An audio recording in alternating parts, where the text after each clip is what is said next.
Նաեւ շնորհակալ եմ, որ համաձայնեցիք մեկ երկու հարցի հետ կապված ձեր խոսքը փոխանցել, ակտիվ պայքարում եք այս իշխանության հակաեկեղեցական քայլերի դեմ, բայց իրենք ամեն անգամ նոր թափ են տալիս այդ process-ներին, խնդրեմ այս մասով ձեր խոսքը։ Նախ պայքարելու մասով կուզեի ասել, որ եթե ոչինչ չանեմ, ես պարզապես մահանում եմ որպես մարդ այս իրավիճակի մեջ ու յուրաքանչյուրս դա պետք է շատ լավ հասկանանք։ Այստեղ հարցը չի, գուցե մենք ֆիզիկապես հիմա ունենք գոյություն, բայց որպես մարդ, մեր հոգևոր արժեքները ու մեր էություն բոլորս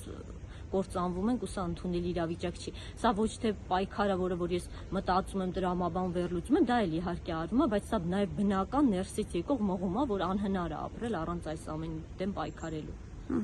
Ինչու են իրենք այս եկեղեցու դեմ արշավը այսպես շարունակում եւ իրենց նպատակը որն է ըստ ձեզ։ Շատ բնական է, սա շարունակում է, որովհետեւ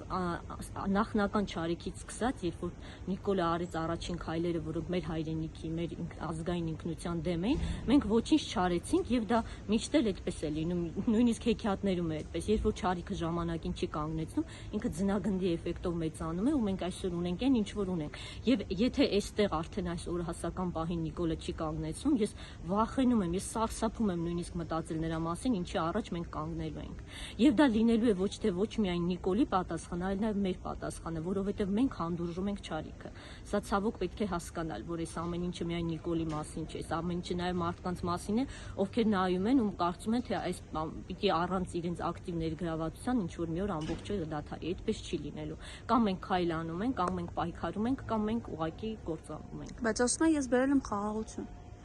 Գիտեք, նույնիսկ իմ համար ծիծաղելի են այդ թեզերը։ Նիկոլի թեզերը դիտարկելու համար առնվազն պետք է ունենալ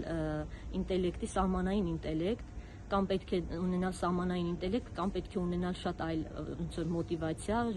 ծեր պաշտոնից, շահից ելնելով ընդունել այդ թեզերը։ Այլապես դրանք տրամաբանության ու վերլուծության ոչ մի կանոնին չեն ենթարկվում։ Եվ նույնիսկ ես ամաչում եմ, որ այդ թեզերի մասին ինձ հարցնում են։ Իրեն հարգող մարդը, որ ունի տարրական ինտելեկտուալ կարողություններ, չէր քննարկում անգամ դրանք։ Եվ հաշվի առնելով, որ իրենք եկեղեցու դեմ իրենց պայքարը չեն դադարեցնելու, պարզ է, որ սա անձերի դեմ չէ, սա կոնկրետ հայ առաքելական եկեղեցու դեմ է, ինչ պետք է անենք մենք, հայ մարդը ինչ պետք է անի։